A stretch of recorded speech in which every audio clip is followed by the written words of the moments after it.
Gracias al Señor por esta oportunidad que me da, luego de estar aquí. Y bueno, como Ismael dice, el discipulado es algo que hoy en día ni todo el mundo sabe bien lo que es el discipulado, porque creemos que el discipulado es recibir una serie de enseñanzas de discipulado, pero eso no es el discipulado. Jesús llamó a 12 para que estuvieran con él. Y esos fueron sus discípulos. Un discípulo es alguien que sigue a un maestro, de alguna manera. Entonces, en Hebreos, me gustaría leer alguna escritura.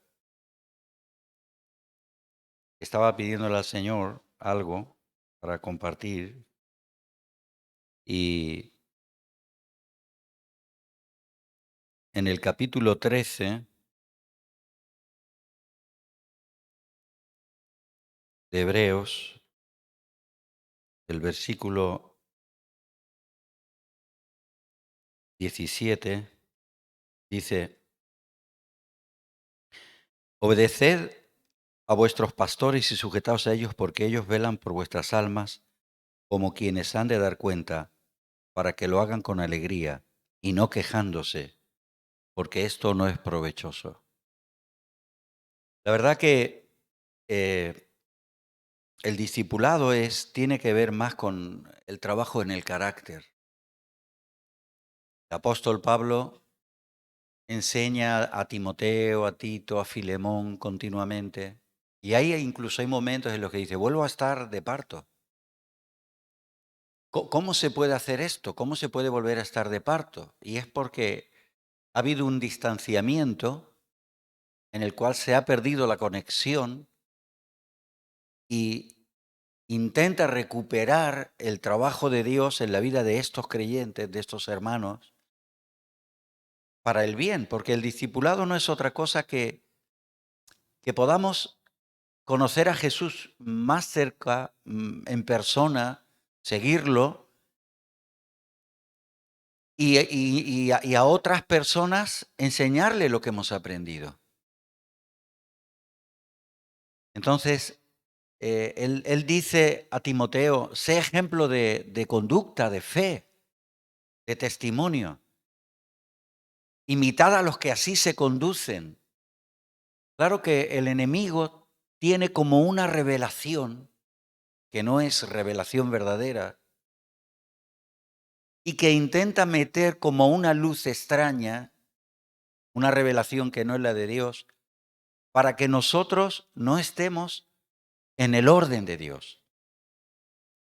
Estos días un hermano me hacía una pregunta en relación a la palabra del Evangelio de Juan, cuando Jesús dice: el Padre es mayor que yo. Se había parado con unos testigos de Jehová y estaba hablando con ellos, y entonces los testigos de Jehová sacan sus argumentos para decir que Jesús no es quien es, que es un arcángel o que es tal, ¿no? Y entonces él viene y me dice: esto me ha suscitado una duda. El Padre es mayor que yo, pero si Jesús es Dios, entonces yo le contesté lo que la Escritura enseña. Porque el Padre es la cabeza de Cristo, Cristo es la cabeza de la Iglesia, el varón es la cabeza de la mujer. Y entonces ahí lo que se desprende de esto es orden. Porque el hombre y la mujer somos redimidos a la par. En cuestión de gobierno en la familia es una cuestión de orden, no es una cuestión de señorío. Como el Padre es superior al Hijo en tema de orden, porque Jesús mismo dice: yo y el Padre uno somos. Juan, en el capítulo 1 del Evangelio, dice: al Padre, a Dios nadie le vio jamás, pero el unigénito del Padre lo ha dado a conocer. El que me ha visto a mí ha visto al Padre en Juan, capítulo 14. ¿Cómo es posible? ¿De qué está hablando? Está hablando de la misma naturaleza. En realidad habla de una misma naturaleza, de una misma esencia. Nosotros todos, dice la Escritura, somos hermanos. Amén. Somos hermanos. Pero si nos miramos, los rostros, unos más claritos, otros un poquito más oscuros, pareciera que existe una diferencia.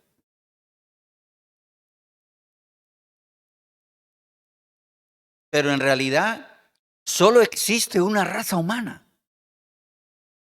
El enemigo ha intentado e intenta introducir una simiente en el ser humano desde la envidia, desde los celos, quiere traer racismo, pero cuando Dios creó al hombre, varón y hembra los creó un ser humano. Los otros días alguien preguntaba, ¿qué color tenía Adán? Ni me importa. Si vas a África, los africanos dicen que Jesús era negro. Pero ¿qué importancia tiene eso? Porque a mí lo que me salva no es el color de la piel. A mí lo que me salva es su preciosa sangre. Pero cuando nos miramos los unos a los otros, las diferencias nos hacen tener temores y miedos. Y se han creado en nosotros patrones de conducta en los que hacemos diferencias los unos con los otros. Y creemos que aquello que en lo que nos hemos criado y hemos vivido es lo mejor. Y todo aquello que no conocemos o que con lo que no hemos convivido nos resulta bueno. Yo descubrí algo y el pastor también, cuando estábamos en África, en Guinea Ecuatorial, nos invitaron alguna vez a comer esas comidas africanas que seguramente ya los habrá hablado algunas veces, ¿verdad? Un animal que es como una rata del bosque, que le llaman chucuchucu, el antílope, así, ¿no? O sea, comen cosas muy diferentes. Entonces nos invitaron a comer y la cosa es que lo preparaban con mucho cariño. Y aprendimos algo que hasta ahí no sabíamos, pero que nosotros nos creíamos que ya éramos muy listos. Cuando uno tiene 14 años se cree que ya lo sabe todo, con 16 más, con 18 ya es mayor. Nadie manda en él. Si tiene 25 o 30, ¿tú qué me vas a contar con la experiencia que yo tengo? ¿Verdad? Y seguramente que el pastor Jacinto y Pedro hoy podrían decirnos, todos los días aprendo. ¿Sí? ¿Hay un sí? Eso es, ahí está. Nos pusieron la comida, cuando me la eché a la boca, la carne del bosque es muy fuerte. Carne del mono, la carne del lagarto, la carne del cocodrilo, la carne del chucuchuco, es muy fuerte. Y yo la eché a la boca y hice lo que pude, pero yo los tenía delante, estaba mirando y estaban comiendo, relamiéndose. Y digo, wow. Le dije, miren, disculpen, sé que es buena, pero no estoy acostumbrado. El respeto, el respeto. Porque para nosotros todo lo que es diferente marcamos distancias, ¿verdad? Entonces, como seres humanos tenemos mecanismos de defensa naturales y hay otros que se activan porque nuestros padres nos enseñan cosas como no cruces la calle, ten cuidado con, mira a los dos lados,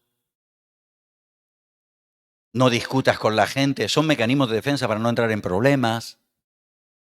Pero hay otros, ¿verdad?, que también a lo mejor nos han enseñado que no son tan buenos, pero son mecanismos de defensa. El racismo es un mecanismo de defensa, porque el padre tiene miedo, tiene temor y dice, ten cuidado con esta gente y metemos a todos en un saco. Todos los que vienen de tal sitio son tal. Pero en realidad, quiero que sepas esto y que lo establezcas como una verdad absoluta en tu corazón. Todos somos peligrosos, porque todos somos pecadores. ¿Hay un amén? Ay. Así que dejemos de señalar y de apuntar y examinémonos a nosotros mismos y busquemos en nuestro ser aquellas cosas que tienen que ser cambiadas. Porque entre los mecanismos de defensa está los miedos que se tiene al mundo espiritual. Un muchacho me decía, yo tenía 4 años, mi hermano tenía 2 meses, mi madre tuvo que viajar de Bolivia a España buscando la vida porque ahí casi que nos moríamos de hambre. Pero recuerdo aquella noche que ella me despertó, me besó y me puso un cordón rojo en la muñeca y también se lo puso a mi hermanito de 2 meses.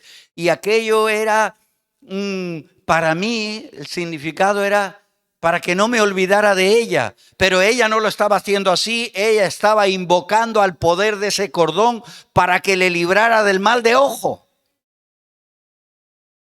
Y estaba poniendo un principio en la vida de ellos, un principio y una atadura espiritual. Ella creía que lo que estaba era poniendo un escudo para proteger y lo que estaba poniendo era una atadura.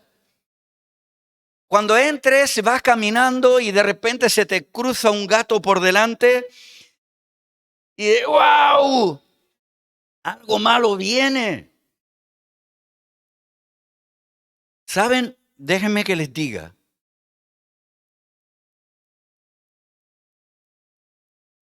Un señor se convirtió al evangelio.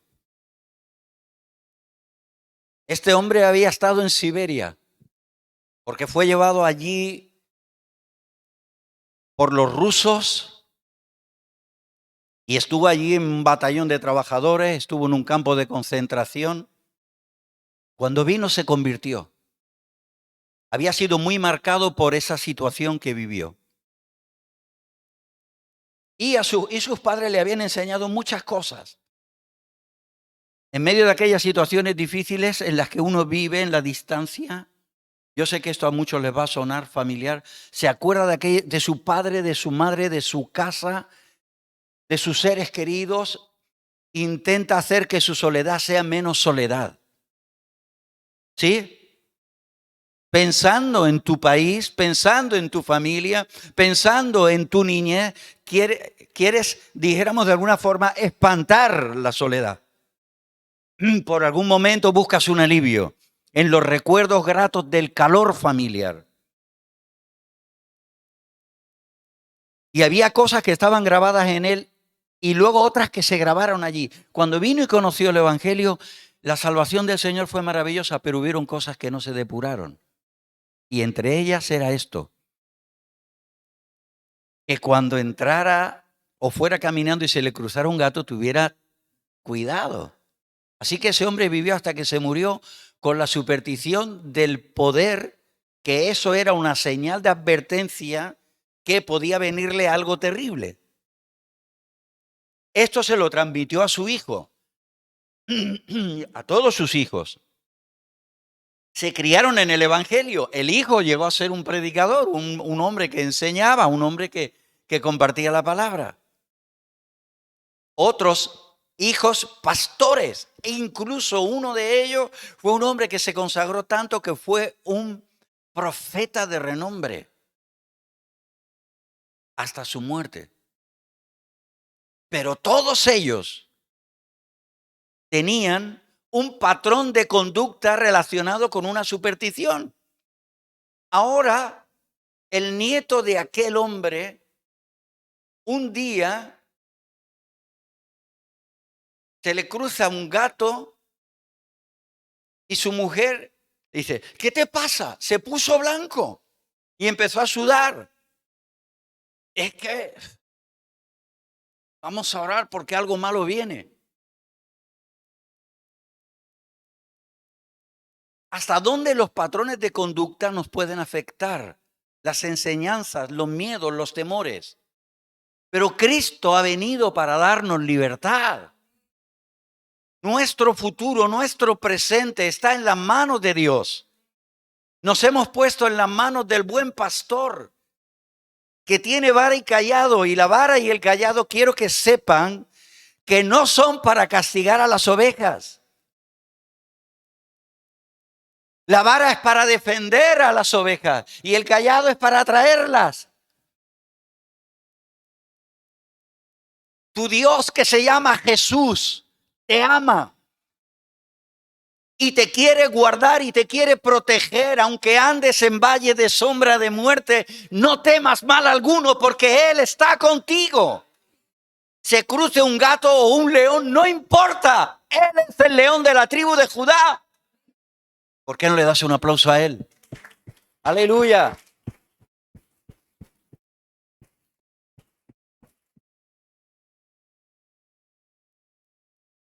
Dos palabras: obedeced a vuestros pastores, sujetaos a ellos. ¿Por qué?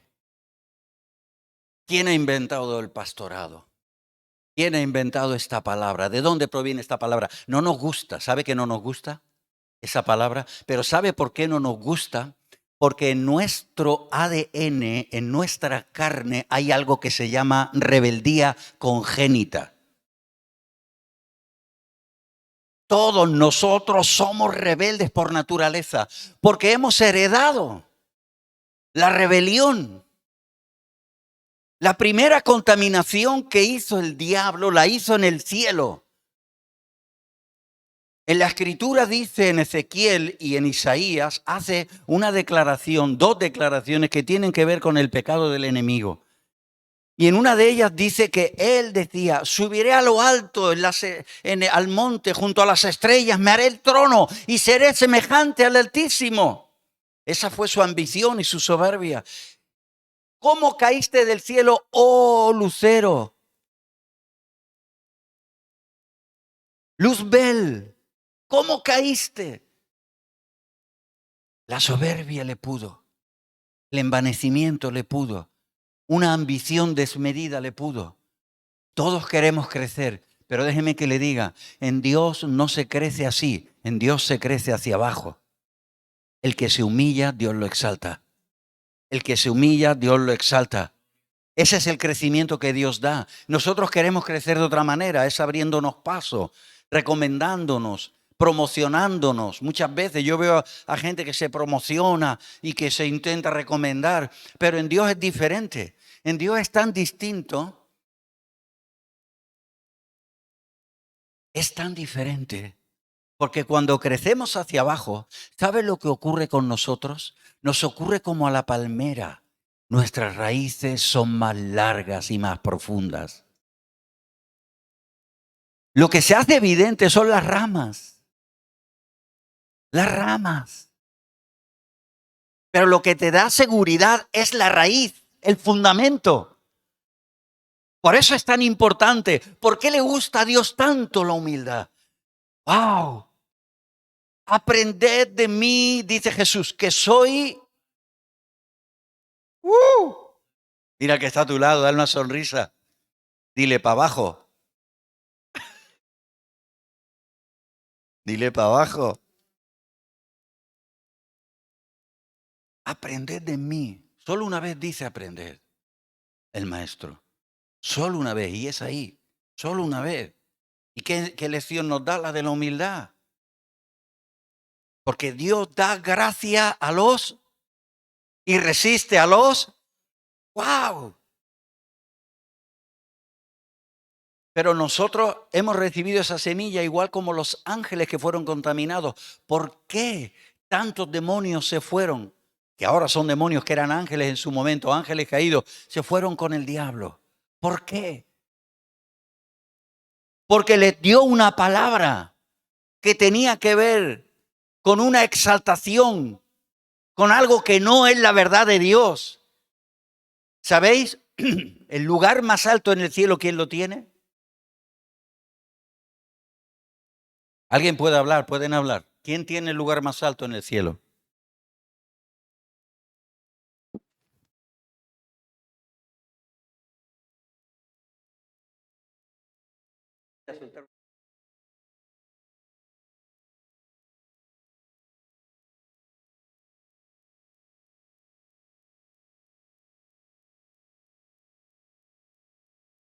Vamos en Isaías, por favor.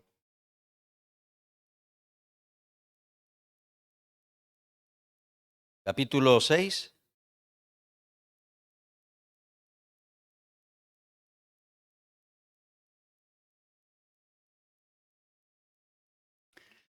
Versículo del primero en adelante. En el año que murió el rey Uzías, sería interesante que miraras en casa quién era el rey Uzías o quién es el rey Uzías. En Segunda de Reyes habla de él en el capítulo 15 del versículo 7 en adelante, y en Segunda de Crónicas capítulo 26 también habla de Uzías. Interesante, el que tome nota, que le guste estudiar la palabra, escudriñarla, crecer en Dios y enriquecerse, apúnteselo y léalo luego en casa. Es una historia que no deberíamos ninguno de ignorar, deberíamos de saber todos. Segunda de Crónicas capítulo 26, ahí está el relato de la vida del rey Uzías. Dice, en el año que murió el rey Uzías, vi yo al Señor. ¿Qué tiene que ver que él vea al Señor con la muerte de Uzías? ¿Tiene algo que ver? No, sí, probablemente. Diga usted, tal vez. Dígalo, diga, tal vez. No es para sembrar dudas, sino simplemente para abrir un poco a ver qué pasa. Puede ir a ser. ¿Uzías quién era? Uzías fue un rey que fue llamado amigo de la agricultura, inventor de armas, artilugios. Hizo grandes edificaciones, proveyó en el desierto torres de vigilancia. Fue un hombre eminente, fue un hombre tremendo, insigne. Pero hasta que se enalteció. Y todos somos un poco Uzías. Y Uzías es el prototipo del hombre carnal o de la mujer carnal. Mira al que está a tu lado y dile, lo que ves es carne. Así por si alguien que cree que no tiene, lo que vemos es carne. Amén. Así que todos tenemos carne. Unos están más delgados y tienen menos y otros tienen más. Algunos se cuentan por arrobas la carne y otros se cuentan solo por gramos. Sonríe, el Señor es bueno. Amén. Pero la carne es carne. Y déjame que te diga, la carne del pastor es igual que la carne de la oveja. Es carne. En términos espirituales, hay dos palabras en inglés para carne. Una es meat, la carne que se come, y otra es flesh, la carne del cuerpo humano. En español solo tenemos una palabra, carne, pero en realidad hay diferencia, ¿no?, entre la carne que se come y la carne carnal, ¿verdad?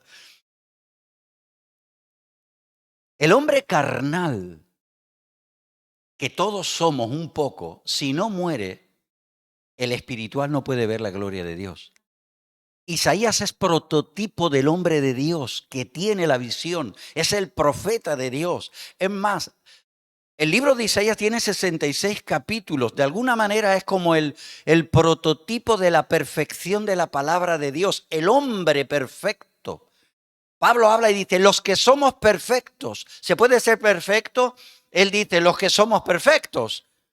Entonces, ¿de qué está hablando? No se refiere a una perfección de cuadrícula, ¿no? El hermano Dante, ¿verdad?, ha hecho las letras, ha tirado ahí, rectas, pa, 1 metro de alto, todas de 1 metro, tanto de ancho, 40 centímetros, pa. No se refiere a esta perfección.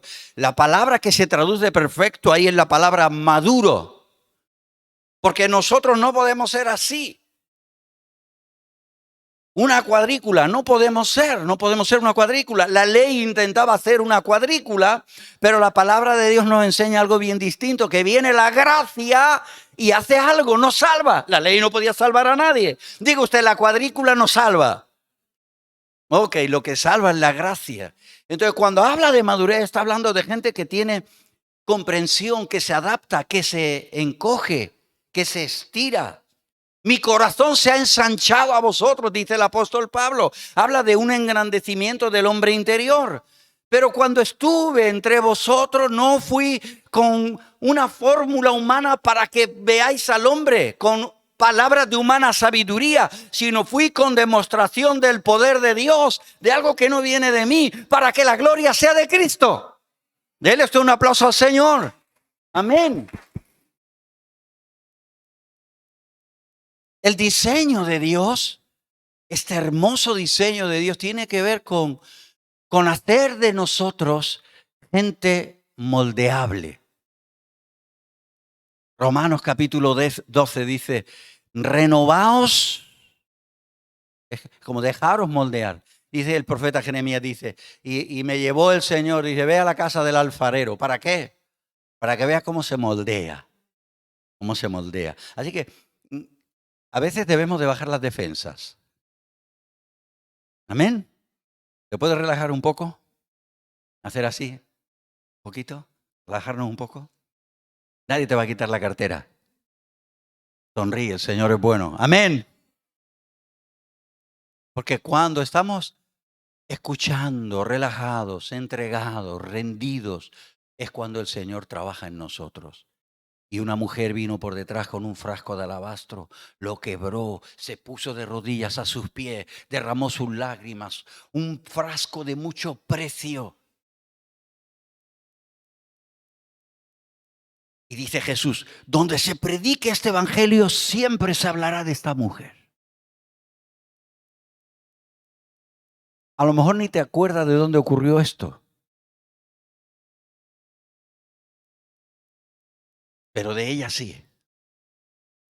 Fue en la casa de un hombre que no se habla bien de él en la historia, Simón el fariseo, porque despreció a Jesús. Si este fuera profeta de Dios, sabría la clase mujer que tiene a su lado. Simón, entré a tu casa, no me lavaste los pies, no me has dado un beso. Tú eres fariseo, tú eres perfecto, tú eres cuadrícula, eres ley, irreprensible. Haga usted así. Pero te has creído con el derecho de juzgarme. Tengamos cuidado con lo que sabemos, porque no es para juzgar. Lo que sabemos no es para juzgar, el juicio está en las manos de Dios. Lo que sabemos es para compartir, para enseñar, para guiar, para ayudar, para edificar, para bendecir. Diga usted, gloria a Dios. Amén. No usó el agua, no le dio el beso. Don Simón. ¿Dónde aparecen los fariseos? Los fariseos aparecen cuando, si nosotros miramos la historia, en el tiempo de los macabeos, se había perdido la ortodoxia y por temor a que desaparecieran todos los fundamentos del judaísmo, aparece este grupo de gente que eran celosos de buscar la ley de Dios y la palabra de Dios y observarla. Y gracias porque ellos hicieron ese trabajo, nosotros hoy tenemos mucho más de lo que tendríamos si ellos no lo hubieran hecho. Pero ese extremismo legalista lo llevó a que todo lo juzgaban, juzgaron al maestro. Lo miraron con lupa. Él estaba entre ellos. Hacía milagros, señales, maravillas. Y hizo algo, descorrió un velo que hasta ahí nadie había descorrido. ¿Saben cuál fue el velo que descorrió? Uno de ellos. Cuando leemos todo el Antiguo Testamento, los 39 libros del Antiguo Testamento, apenas se habla de los demonios. Y mucho menos de echar fuera demonios. Solo hay un relato del rey David que fue llamado y tocaba el arpa y el espíritu de tormento que operaba en Saúl se marchaba por un tiempo. Pero no dice en ningún lugar, dice, cuando él tocaba con su mano el arpa, el demonio se marchaba. No dice que él dijera, te ato, ni te reprendo, ni... Así que viene Jesús y en la primera intervención en una de las sinagogas había un hombre que tenía un espíritu inmundo y estaba allí dentro. Probablemente ni él sabía que tenía demonio. Y cuando entra Jesús, dice, ellos se admiraban de su doctrina porque enseñaba con autoridad. Y se manifiesta que el demonio habla abiertamente, claramente, tú eres el santo de Dios, has venido para atormentarnos antes de tiempo. Los demonios hablaban y decían, sé quién eres, pero los hombres que estaban allí no lo sabían. Descorre ese velo. Una de las características del ministerio de Jesús es que echó muchos demonios fuera. Echaba demonios, echaba demonios, echaba demonios. Marcos capítulo 16, finalmente les apareció a los 11 estando estos reunidos y les reprochó su incredulidad y falta de fe. Y les dijo, id por todo el mundo y predicad el evangelio a toda criatura. El que creyere y fuere bautizado será salvo, mas el que no creyere, evidentemente si no cree no será bautizado, será condenado. Y estas señales seguirán a los que creen. En mi nombre echarán fuera demonios. Primero echarán fuera demonios. Este es el sello, la autenticidad del ministerio de Jesús y de sus discípulos. Cuando un demonio se manifiesta, le puedes dar con el abanico aire. Le puedes dar un vaso de agua a la persona. Le puedes dar una pastilla o lo puedes llevar en el coche a urgencias y llevarlo al médico. O puedes hablarle y decirle abiertamente, hay un mundo espiritual, has abierto puertas, el enemigo está jugando sucio contigo. Y ayudarle. ¿Sí? ¿Sí? Así que esto es algo maravilloso que hizo Jesús. Es una señal impresionante. El rey Uzías muere. Isaías, el hombre de Dios, el hombre espiritual, tiene una visión. Vi yo al Señor en el año que murió el rey Uzías, sentado sobre un trono alto. Un trono alto, diga usted, un trono alto y sublime. Ahí lo dice, ¿ves? Wow. Y sus faldas llenaban el templo. O sea que vamos a ver, el trono es tan alto y las faldas llenan el templo que eran tremendas, ¿no? Wow. Y continúa diciendo, por encima de él hay, diga usted, hay algo, está por encima. Diga usted, hay algo que está por encima. No quiere decir que es mayor. Esto es una cuestión de, en el sentido de Dios, de orden. ¿Por qué estaban por encima? Cada uno tenía 6 alas. Esta es la explicación. Con 2 cubrían sus rostros, con 2 cubrían sus pies y con 2 volaban. Por favor, póngase de pie. Vamos a hacer un ejercicio para que no se nos duerman, ¿vale? Un ejercicio. Porque a veces nos despistamos. Yo sé que hablo demasiado y a veces nos podemos despistar. Ahora, cubre su cuerpo con las manos. Diga usted, no puedo cubrir mucho. Muy bien. Si tienes que cubrir tu cuerpo porque está desnudo, ¿cuál es la parte que cubrirías? Una por aquí y otra por aquí. ¿Así, no? ¿O cómo? O los hombres a lo mejor las 2 abajo. Los ángeles tenían alas. Imaginamos que la ala no es del tamaño de así, de una mano fina, sino que sería algo así como lo que tiene la hermana, ¿verdad? La Vero, ¿verdad? Entonces puede cubrir el cuerpo. Pero con otras 2 cubren su rostro. Ahora cubre tu rostro. Cúbrelo. Pero no hagas trampa, ¿vale? No, ahora los deditos ahí. Con una mano, ponte una mano abajo y otra cúbrete la cara. Ahora dime una cosa. ¿Tienes capacidad de movimiento? Si caminas tapándote, te tropiezas, te caes. ¿Dónde vas? No sabes dónde vas.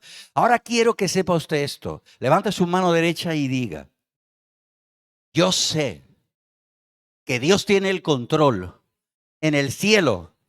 Y si yo me someto, también tiene el control en la tierra. Dar un aplauso al Señor.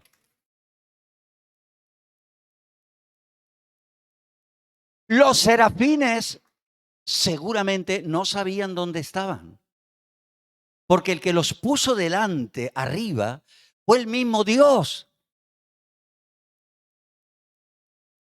No sabían dónde estaban. ¿Por qué nos manda el Señor obedecer? Sujetaos. ¿Por qué nos dice el Señor que tengamos un espíritu humilde? Justo lo contrario de lo que solemos tener. ¿Qué fue lo que le inyectó? Fue rebeldía en el cielo. Pero ¿qué fue lo primero que inyectó en la tierra? Cuando a Eva le habla y dice, ¿sabe Dios? Ah, viene con la última doctrina de moda. ¿Saben que hay muchos que vienen con la última doctrina de moda? ¿Mm? Es que tú no sabes, tu pastor es que no sabe. Te traigo yo la doctrina. ¿Sabe Dios que serás como es? Por eso no te lo quiere. Tu pastor no quiere que crezcas. No te quiere enseñar. Toda la vida vas a estar ahí sentado. Pregúntale, ¿quién eres tú para él? Tomen asiento, por favor. ¿Sabes cuánta gente ha venido y me ha dicho, ¿quién soy yo, pastor, en la iglesia?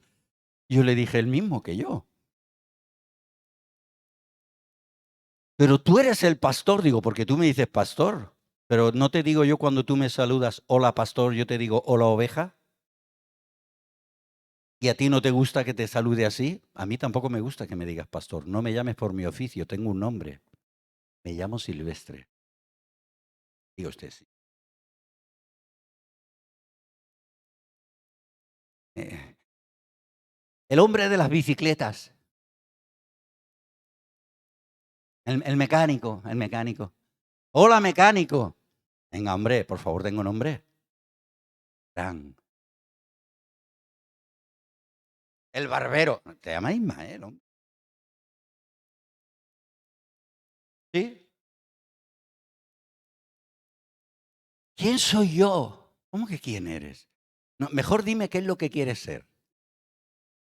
¿Qué es lo que quieres ser? ¿Saben? Hay una enfermedad que se promulga desde el principio cuando el diablo la extendió. Es la titulitis. Diga usted, titulitis.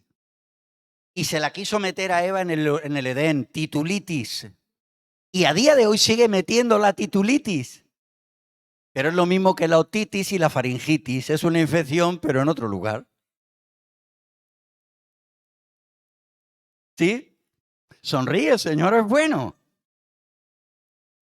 Es una infección de orgullo y de soberbia. Que Dios reprenda todo espíritu de rebeldía, de soberbia y de falta de obediencia al Dios Altísimo. No hay un amén. Ay. Yo digo amén 3 veces y me bailo encima del amén, amén, amén, amén, amén. Amén. ¿Me entienden? Porque mi Padre me ha dado su genética, me ha hecho participante de lo suyo.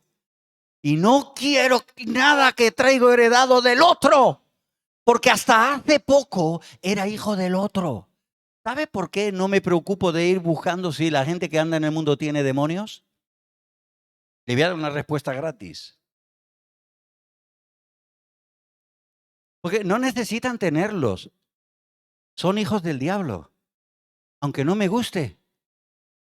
Mis parientes que no tienen a Cristo son hijos del diablo, aunque no me gusta. Aunque me gustaría que dijese la Biblia otra palabra, pero es la verdad. Jesús dice, vosotros sois hijos de vuestro padre el diablo. Y a menos que aceptamos a Cristo y nos sometemos a Él, no somos hechos hijos de Dios. El ser hecho hijo de Dios tiene que ver con un movimiento del cielo.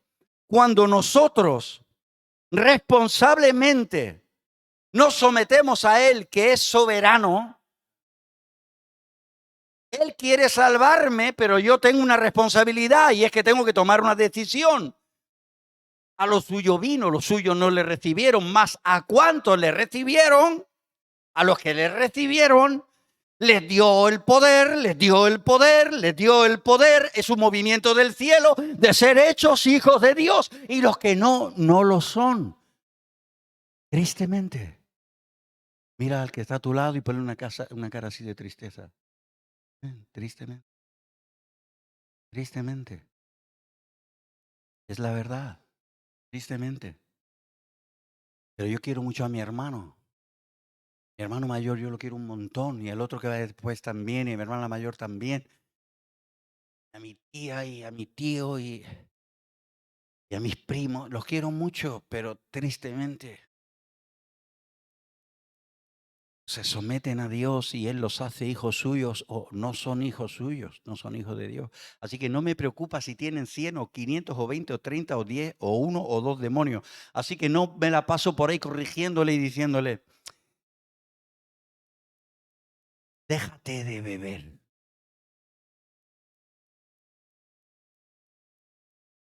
Tienen problemas con el alcohol, pero no voy diciéndole, déjate de beber. ¿Por qué no le digo, déjate de beber? Porque con una mentira o con una borrachera se van al infierno igual. Lo que necesitan es nacer de nuevo y meterse en el proceso del discipulado, de la santificación, de la transformación, de esas enseñanzas que hemos traído de nuestros padres, dice el apóstol Pablo, que hemos heredado de nuestros padres.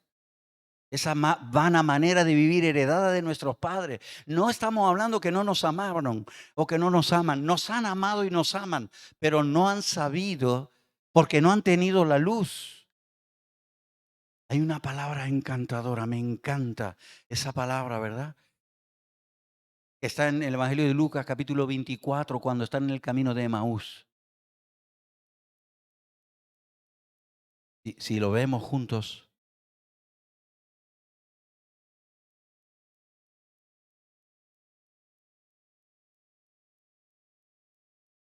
dice que desde el versículo 36 está la historia de estos discípulos. Jesús les dijo, paz a vosotros. Versículo 36.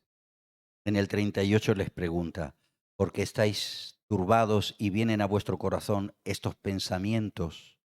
¿Qué pensamientos?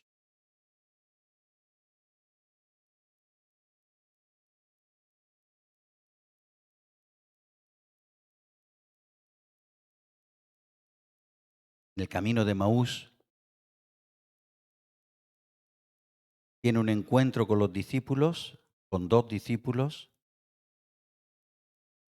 y dice que al partir el pan ellos,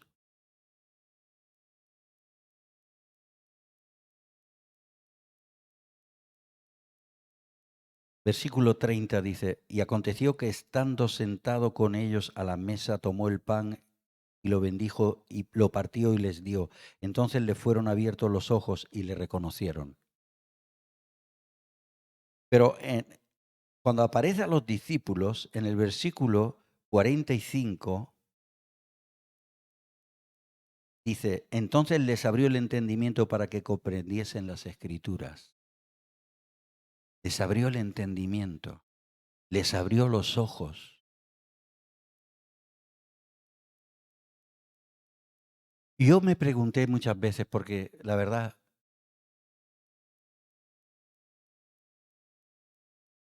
la duda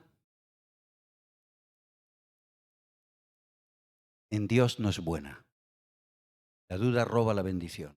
La incredulidad roba la bendición. Es un símil de falta de fe. Digo, usted es un símil de falta de fe.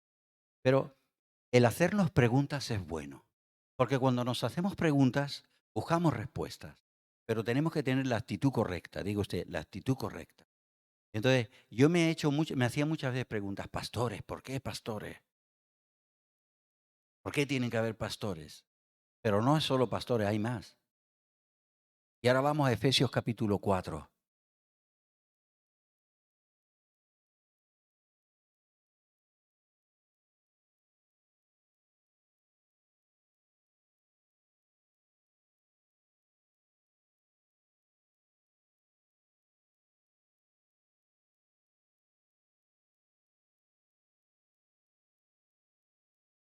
Efesios capítulo 4, ¿lo tenemos? Muy bien. Y ahora leemos versículo 7. Pero a cada uno de nosotros fue dada la gracia conforme a la medida del don de Cristo. Tú tienes una medida, diga usted, yo tengo una medida. Por lo cual quiere decir que tu medida es importante. Porque si todos somos miembros de un cuerpo y usted no está, entonces falta un miembro. Entonces falta una medida. Un puzzle. ¿Habéis intentado hacer alguna vez un rompecabezas, un puzzle?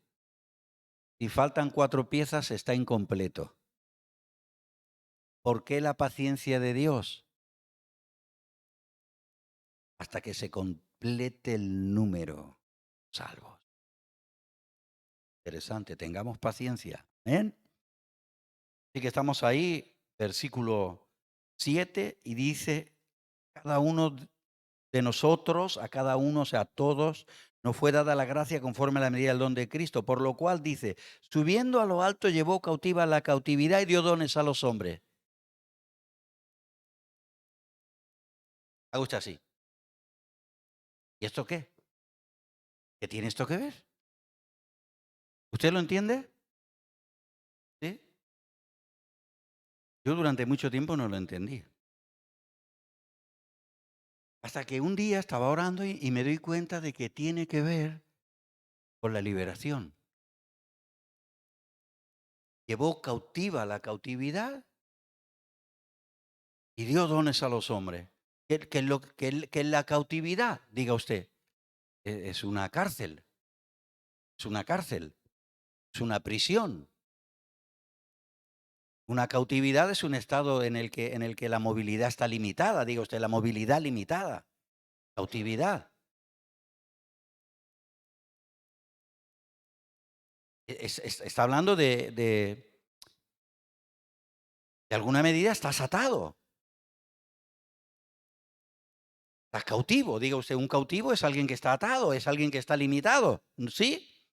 Entonces ahora viene Jesús y hace así, a este cautivo. ¡Pam! Coge mi cautividad, ¡pam!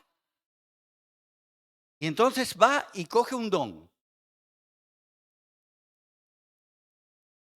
Dice, toma un don.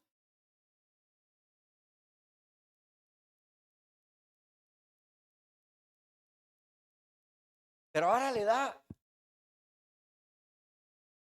a Pedro, le lleva la cautividad y le da otro don. Este es más grande.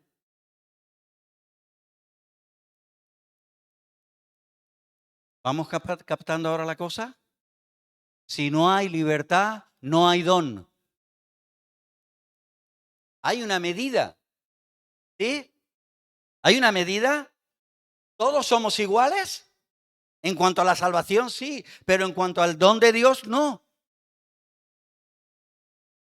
Entonces, si no somos iguales en cuanto al don de Dios, quiere decir que hay luz distinta en unos de otros. Hay una iluminación del entendimiento distinta. Entonces, continúa diciendo y dice, ¿y eso de que subió qué es? Sino que también había descendido primero a las partes más bajas de la tierra. El que descendió es el mismo que también subió por encima de todos los cielos para llenarlo todo. Y él mismo, estos son los dones, constituyó a unos apóstoles, ¿sí? A ver, ¿es lo mismo la luz del apóstol que la luz del maestro? En los Salmos dice, en tu luz vemos la luz. Todos vamos a Él. Diga usted, todos vamos a Cristo. Él es la luz del mundo. Ilumina nuestro entendimiento y nos da el conocimiento de que estamos perdidos, de que necesitamos ser salvos. Diga usted, amén. Tenemos que ser salvos. Entonces nos arrepentimos. La primera iluminación tiene que ver con un vaciamiento, que es humillarnos también. Y ahí nos viene la gracia, porque nos humillamos al arrepentirnos, nos vaciamos, reconocemos que estamos mal, que necesitamos perdón, nos humillamos y Él nos da la gracia y nos salva. Diga usted, amén. Aleluya. Y ahora haga así. Esto es para mí. Amén. Esto es para mí, esto es para todos nosotros. Pero a todos no nos hace iguales. Da dones a uno de una manera y a otros de otra. ¿Qué implica esto? Implica que cuanto más don tienes, más responsabilidad tienes. Cuando eras soltero te ocupabas de comprarte los deportivos y la colonia más cara. Cuando eres casado y tienes hijos, ya a lo mejor ya te compras los deportivos más baratos y la colonia más barata. Y te vas a lo mejor con la botellica que te la rellenen al mercado y te dice, ponme de esa de 5 euros, ahí ponme. Parece Chanel, aunque no sea Chanel. Sonríe usted, Señor es bueno. Amén. Porque tienes una responsabilidad que no tenías. Cuando eres soltero y no tienes novia, tienes una libertad total y absoluta. Cuando tienes novia, tu libertad se limita. ¿Por qué? Porque ya tienes ojos, deberías de tener ojos solo para una mujer. Entonces, ¿tiene sus beneficios? Sí, tiene la novia. Le puedes dar la manita a ella y te vas con ella de la mano. Antes no tenías mano que dar. Antes tenías las dos libres. Ahora tienes una mano que dar. Bueno, como tienes mano ya, los ojos ya solo tienen que mirar para un sitio. Diga usted amén. Amén. Que Dios reprenda la lascivia en el nombre de Jesús. Y la promiscuidad en el nombre de Jesús. Y el sexo desordenado en el nombre de Jesús. El orden de Dios es bueno. Pero luego cuando pactas, te casas, nace un hijo. El hijo es, hasta que nos entendemos. Diga usted al que está a su lado, dile, no, no, no, no. El hijo es para siempre, mientras viva, es tu hijo. Ah, el hijo que es el fruto del matrimonio es para siempre y el matrimonio solo es hasta que me interesa. Pillín, pillín. Es para siempre. Él lo ha dicho.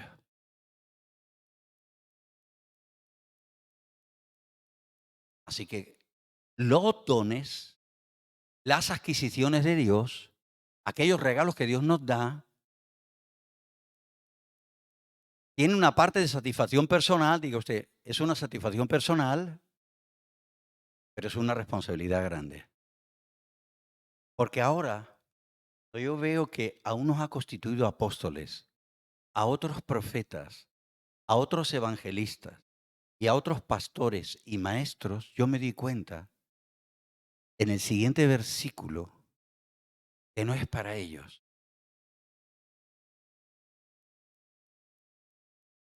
Es para los otros, diga usted, es para nosotros. Es para los otros, es para nosotros. Dice, porque tienen que dar cuenta de las almas. Tienen que dar cuenta de ti. ¿Habrá una tristeza más grande del padre que se ha marchado el hijo y no sabe dónde está? Y son las 3 de la mañana y no sabe dónde está. Y son las 5 de la mañana y no sabe dónde. ¿Alguien tiene aquí hijos? ¿Quién tiene hijos aquí? ¿Alguien tiene hijos? Levanta la mano, diga, yo tengo hijos. Y cuando tu hijo va por ahí no sabes dónde está y se pasan las horas y la hora y la hora, tú estás más tranquilo que te has tomado una tila. Si tuvieras tomado una tila y un Valium y vas y te acuestas y duermes, tiene las orejas como los zorrillos, empinadas. Y estás ahí con un ojo abierto y el otro cerrado. Y apenas se oye un ruido, aunque sea una ventana que ha movido el viento, mira a ver si se ha abierto la puerta. Vacío. ¿Por qué? Porque juntamente con el hijo te nace un amor. Y ese amor te lleva a estar preocupado por aquello que quieres y que te importa. Pero el hijo lo único que ve son restricciones. Solo ve reloj, las 8. A las 9 viene. No te juntes con. Mira dónde va. Solo ve leyes y restricciones. Pero el padre, ¿qué es lo que ve? Diga usted, protección. Así que Dios nuestro Padre da dones para proteger. para hacernos crecer. Dice, a fin de perfeccionar, o como dije antes, la palabra sería a fin de hacer maduros a los santos para la obra del servicio. La palabra ministerio no es título, es servicio. Digo usted servicio. Muchos se equivocan, quieren ministerio y no saben que no es galón, es toalla. Amén. Ok, ministerio no es galón, no es maletín. Es una, ¿cómo le llaman? Una jofaina con agua y una toalla. ¿Sí? O sea, la gente no entiende la palabra jofaina, ¿o cómo diríamos eso? Una zafa, agua y toalla. Eso es ministerio. ¿Cuántos quieren ese ministerio? El de ponerse de rodillas delante del otro, lavar pies. Ay, a algunos ya se le va. La titulitis se ha curado en una palabra. ¡Wow! Diga usted al que está a su lado, ¡wow! Para la edificación del cuerpo de Cristo, es para los demás. Continúa en el versículo siguiente, el 13, y nos dice, hasta que todos lleguemos a la unidad de la fe y del conocimiento del Hijo. ¿Cuál es el conocimiento del Hijo de Dios? Se sometió al Padre. ¿Por qué viene como hijo?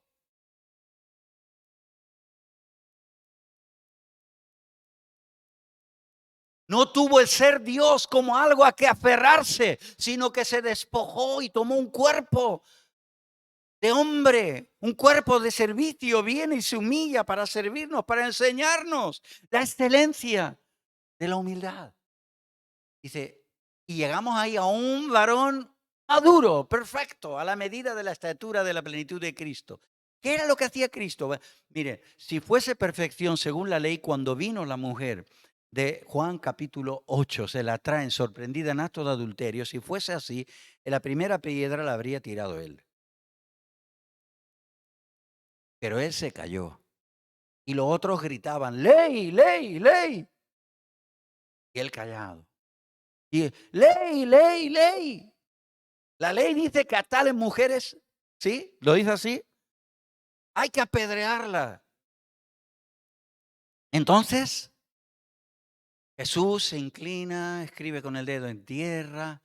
No vamos a entrar en particularidades, pero dice una palabra, dice, el que esté limpio de pecado. El fariseo, más fariseo, pues que coja su piedra. El que sea de los saduceos, que sea más estricto, o el que sea de la escuela de Hilel o de la de Samayo, de la de Gamaliel, el que tenga el rango más alto, que ya está canonizado, que ya le está saliendo por detrás las alas, que ya está santo, que tire la primera piedra. Y todos se vieron que solo tenían titulitis. Tenían la infección de la soberbia, del orgullo. Querían matar a esa mujer. Era igual que ellos.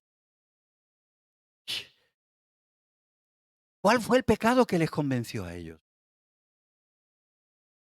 Pregunto. El que esté limpio de pecado, que tire la primera. ¿Cuál fue el pecado que les convenció? Yo creo, es mi opinión, claro, esto no es doctrina. Ustedes no me hagan caso, ¿vale? Pero yo lo digo. Esto que no se grabe. Yo creo que el pecado fue el que tenía delante. Era adulterio, era sexo, era lascivia, era promiscuidad, era infidelidad. Y los convenció. El que esté limpio de pecado. ¿De qué pecado? El que tenían delante. El que no haya trabajado con su mente más de la cuenta, que tire la piedra.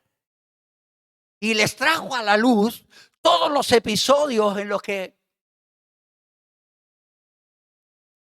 su mente era un caballo desbocado. Sonríe, Señor. Es mi opinión. Ahora continuamos con la predicación.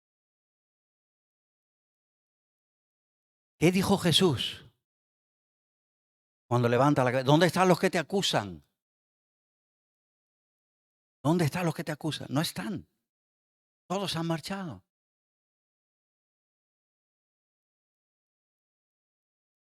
A la medida de la estatura de la plenitud de Cristo. A nosotros no paramos de sacar este pasaje a la luz continuamente. el de la mujer sorprendida en acto de adulterio, porque ninguno quiere ser condenado. No queremos ser condenados. Diga usted, no quiero ser condenado. Quiero ser salvo, quiero ser el objeto de la misericordia de Dios y también de los hermanos y de los hombres. Diga usted, quiero ser objeto de misericordia. La ley y los profetas fue hasta Juan, pero cuando vino Cristo, ¿qué fue? La gracia, la misericordia.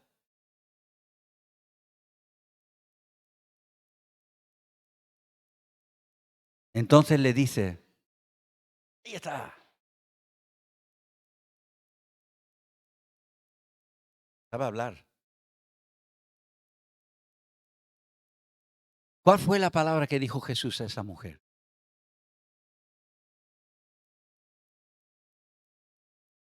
Hola. Yo quiero uno. Los míos ya son muy grandes y muy cabezones. Ah, ya me han pillado, me han pillado. ¿Cuál fue la palabra que Jesús le dijo? Ni yo te condeno. Vete y no te equivoques más.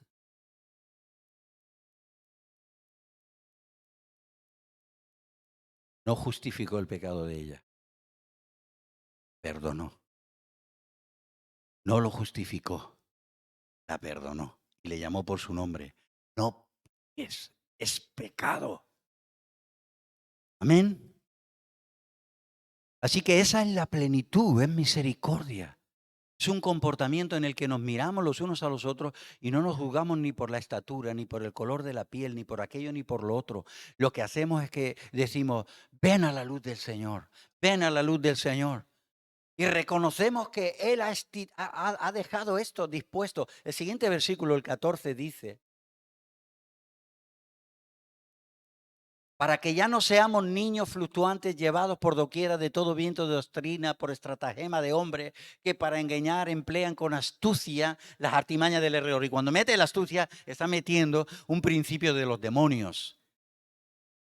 Así que el Señor ha constituido apóstoles, profetas, pastores, maestros, evangelistas, con una luz que usted y yo no tenemos. Es necesario para crecer, es necesario para no ser niño, es necesario para avanzar hacia la madurez, que nos acercamos a la luz de Él, pero también a la luz del profeta y del apóstol y del pastor. No seamos rebeldes, sino sepamos darle las cosas, la importancia que Dios le da. La iglesia no la ha inventado una institución ni un hombre, fue Cristo. Y dice, yo establezco, yo constituyo, yo hago mi iglesia, edifico mi iglesia. Y las puertas del infierno no se van a quedar en pie, con permiso y con perdón. No prevalecerán. La iglesia viene pisando fuerte porque viene con la autoridad del Hijo de Dios. Somos iglesia individualmente, no somos iglesia, somos miembros, pero juntos somos iglesia. Y la victoria está garantizada cuando andamos en el orden y en la obediencia. ¿Usted cree que es un gusto ser pastor? No me llamé a mí mismo, ni lo llamó, ni se llamó él a sí mismo. Ninguno se ha llamado a sí mismo. Dice Juan el Bautista, la voz me dijo, sobre quien veas que desciende el Espíritu Santo en forma de paloma. Hay un llamado, hay una voz, hay un llamamiento santo. Aquel que ha sido hecho pastor por Dios o profeta y una responsabilidad tremenda. Yo no lo sabía, pero Él me llamó. Y hace un par de meses atrás me dice el Señor, tú no puedes dejar a la gente que ande como quiera. ¿Y qué hago entonces, Señor? Yo no puedo controlar la voluntad de nadie. Digo, habla la verdad, háblala en amor, pero habla la verdad. Habla la verdad, llama las cosas por su nombre, habla la verdad, no te preocupes, no te preocupes. Mi palabra es mi palabra, soy yo el que está detrás de ella, soy yo el que hace esa simiente en el corazón, el que hace el trabajo, el que da el crecimiento, el que edifica. Tú habla la verdad en amor. La luz que yo te doy, dala, tú da la luz que yo te doy. Y yo decía, wow. Y entonces me despierto una mañana a las 3 de la mañana. Me voy a mi salón y cojo la Biblia y me lleva al Apocalipsis, al mensaje de las 7 iglesias.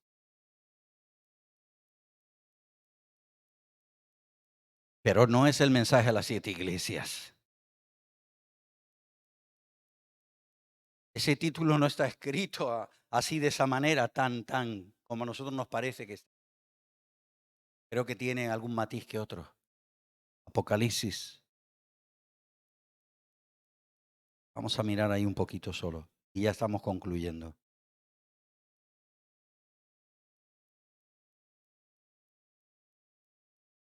Apocalipsis.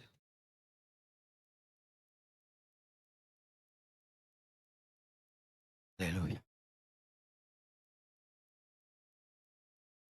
Capítulo 2, versículo 1.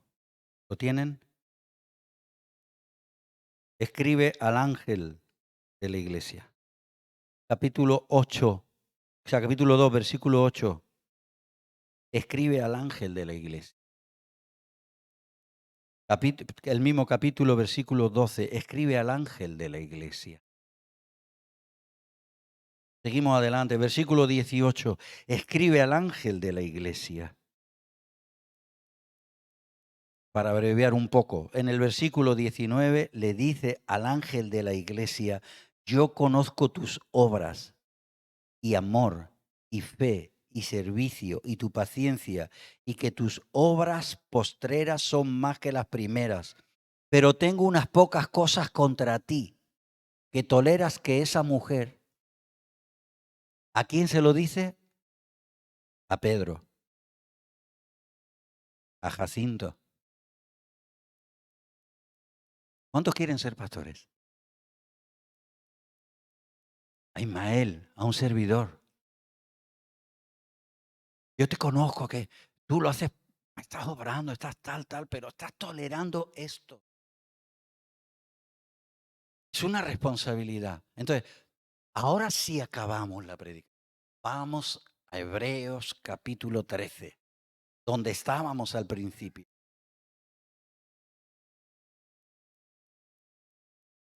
Hebreos capítulo 13, versículo 17. Obedeced a vuestros pastores y sujetaos a ellos, porque ellos velan. ¿Qué es velan? ¿Qué es velan? ¿Qué es velan? ¿Qué es velar? ¿Habéis ido a un velatorio? ¿Ha muerto alguien y habéis ido a un velatorio? ¿Alguien ha ido a un velatorio? ¿Qué es un velatorio? ¿Un sitio donde hay un sofá y te acuestas y te duermes? Velar es estar despierto, con los ojos abiertos. Ellos velan, ellos se preocupan. Hermano, en el momento en que nos congregamos y nacemos de nuevo y estamos en una iglesia, hay alguien que no duerme pensando en usted. Hay alguien que dobla sus rodillas y probablemente orará primero por usted que por él propio. Hay alguien que va a coger sus problemas y se los va a llevar a su casa. Hay alguien que más de 4 veces se va a rascar el bolsillo para ayudarle a usted. Y no porque tenga un sarpullido y le pique algo. Sonríe, Señor, es bueno. ¿Sabe? Los comienzos de toda obra cuando se predica el evangelio, los que tienen el llamado, ¿cómo trabajan? ¿De dónde sale el dinero para pagar los alquileres, para comprar las sillas? ¿De dónde sale? No sale solo del diezmo y de la ofrenda. Como dice Pablo, dice, porque hasta yo mismo me he dado y me doy, como Cristo se da. Así que hemos venido a Cristo y ahora que tenemos un llamado, una responsabilidad, se han abierto nuestros ojos, vemos el mundo espiritual, nos damos cuenta de lo que vale un alma. ¿Sabe usted cuánto vale su alma? La mayoría de las ovejas no saben lo que vale su alma. La mayoría de los creyentes no saben lo que vale su alma. Porque si supiéramos lo que vale nuestra alma, más de 4 veces que coqueteamos con el pecado, le pegábamos 3 patas porque contamina mi alma. La mayoría no sabe lo que vale su alma y juega a Dios, a un creer en Dios, a una fe, a un tal. No, yo soy evangélico, no te salva, eso no te salva, ni conocer toda la Biblia. ¿Quién vela por tu alma con un interés total y con unos ojos abiertos que tú no sabes? Es el pastor. El Señor es mi pastor, nada me faltará. En lugar de delicados pastos, tiene que saber dónde están. Me hará descansar, pastoreará mi alma, me confortará, me llevará, me guardará, me protegerá. Te va a llevar por una vereda, te va a llevar por una senda. ¿Dónde nos quieren llevar? ¿Quién le importa tu alma? ¿Dónde te quiere llevar? Te quiere salvar de ti, del que tú no te quieres desprender. Los patrones de conducta que tenemos viciados y que están conformados a una forma según el mundo y los rudimentos, muchas veces el pastor intenta llevarnos a un nivel, nos quiere llevar a un nivel, nos quiere llevar a un nivel y nosotros para abajo, y él para arriba y nosotros para abajo. ¡Ay! Diga usted, ¡ay! ¡Ah! Hebreos, en el final del capítulo 5 dice, acerca de esto tenemos mucho que decir y difícil de explicar, porque os habéis hecho tardos para oír. Porque debiendo ser maestros todavía sois niños. Amados, pónganse en pie, por favor.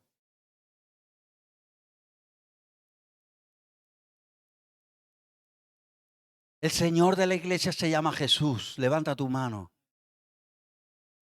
El Señor de la iglesia se llama Jesús. Diga usted. Dígalo, por favor. La cabeza de la iglesia se llama Jesús. Está llamando la abuela María.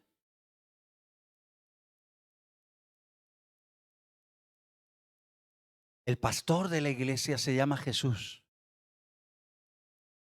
La cabeza de la iglesia se llama Jesús.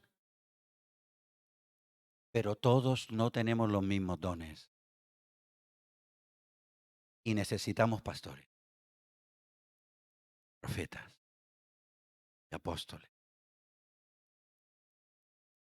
Porque la luz de ellos nos va a iluminar.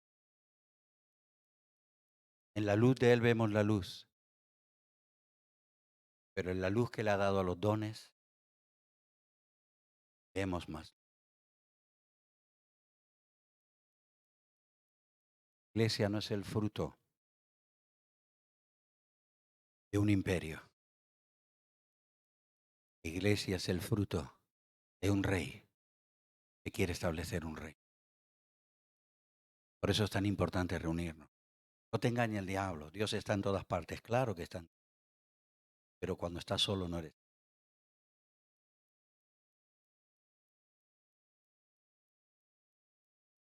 Yo quiero crecer. Yo quiero madurar. Pero quiero hacerlo de la forma más segura. Ese número. Amén. Amén. Amén. Diga usted amén. Así que déjeme que le dé un pequeño consejo solo, un pequeño, y ya hemos acabado. Cuando usted quiere ir a un sitio, a un lugar, el pastor no quiere cortarle su libertad.